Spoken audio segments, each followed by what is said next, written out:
In this video, I will be unveiling the manipulative tactics that a narcissist does.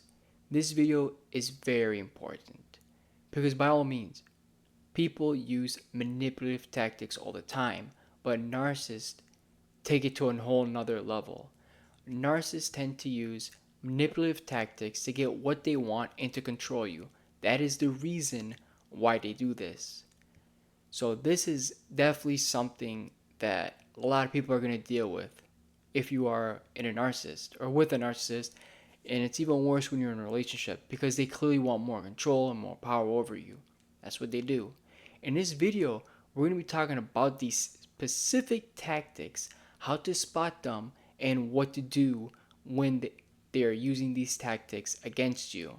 The worst thing that can happen is being trapped within them, like dealing with them, and also doing them to others. But again, welcome everyone to the channel. My name is Joe Sky, and we're about to really jump into this heated topic. Again, I don't want you guys to learn these tactics. Some of you might even have done them, but most importantly, I think a lot of you have probably dealt with them. The most common tactics are gaslighting, playing the victim, and guilt tripping. These are the few, and there's a lot more, but these are most common tactics. And you're probably wondering, how do you deal with these? Give the narcissist your silence. Give them your silence. When you have inner peace, when you're distancing away from them, when you're ignoring them, when you're giving them your silence, they will feel like they got no power over you. It's like their ego breaks the second you give them silence. That's the thing. So really, really powerful. And again, as I was saying, I'm sure most of you don't use these tactics, but never ever use these tactics just because someone used them on you. Just putting that out there. So the best way to deal with them is to see them before you get triggered. For example, you see the person doing it to you. You become aware of him gaslighting and him trying to guilt trip you, right? For example, he might say, "Oh, are you having a good day?" You say, "Yeah, I'm having a horrible day. My day's terrible. This. And, he goes on, and he makes you feel like horrible. So then what happens is he tries to make you feel a certain way. So he's guilt tripping you. And there's probably better ways they do it. I'm just throwing a simple example. When you become aware of it, you're not going to become super emotional and super, I don't know how I want to say, like sucked into this trap. You be nice, but at the same time, you are aware and you're not full out sobbing, crying, and trying to make a narcissist happy or anything. You're not trying to fall for it. You know what I'm saying? So basically, when you become aware of it, it really changes the situation. Because it's a mind battle, and you try to keep yourself calm and composed. And that's why silence is powerful. In the midst of the situation, you gotta just pause and say there's nothing. You gotta say nothing sometimes. Depending on what it is, especially if they're gaslighting you, right? Like they do these various things, say nothing because their ego will shatter.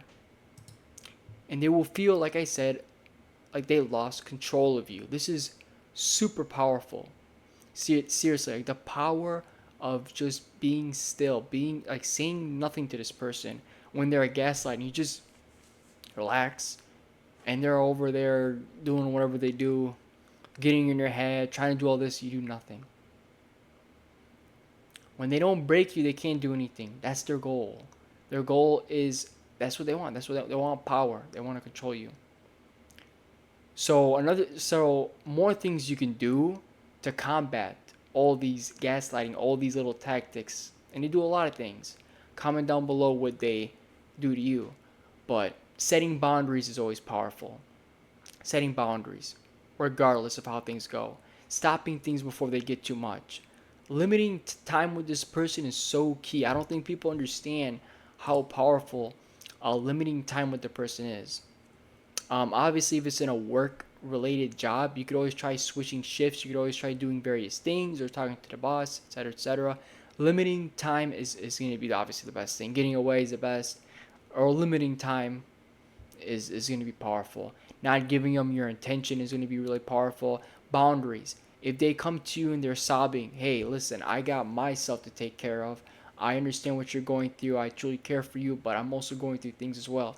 So whenever they try to play the sob story, they try to guilt trip you, they try to do something, you got to say, hey, listen, um, I'm not really doing well right now. Um, I got to take care of myself.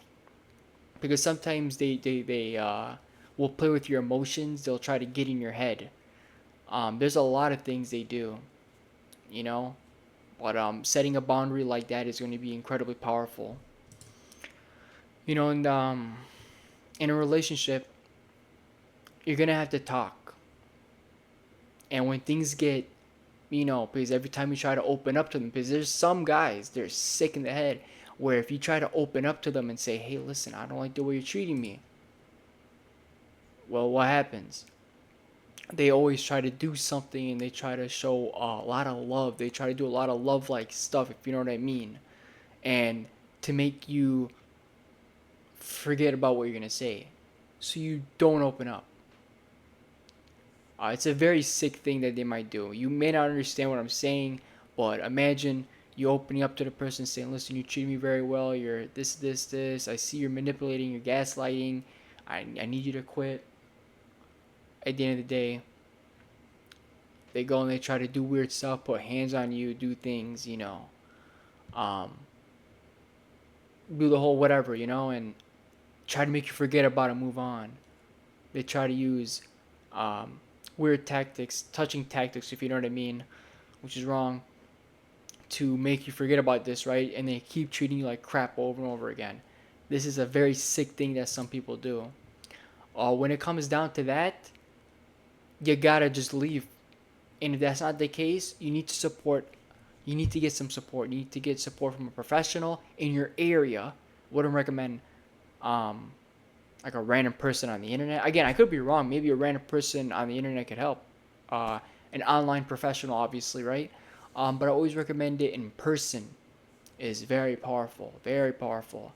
And that's usually last resort because usually you always want to settle things yourself. But you always have to do what you have to do. Again, I'm not a professional or anything, but what I can tell you is sometimes you have to seek help from someone because there's people who have a disorder. You can't help them at all. They need help, medical help, literally. Like there's actually a little disorder where they need to seek a doctor or something, some sort of person who could like help diagnose this disorder because some of them aren't. They don't just have the tactics. They're not just all about themselves, high in the clouds. I'm the GOAT, etc. I'm this, I'm that, I'm number one. It's all about me. Some of them are so gone. You shouldn't even talk to them. So by all means, do what you have to do. I hope this video helps. Thanks for watching. I'll see you next time. Subscribe.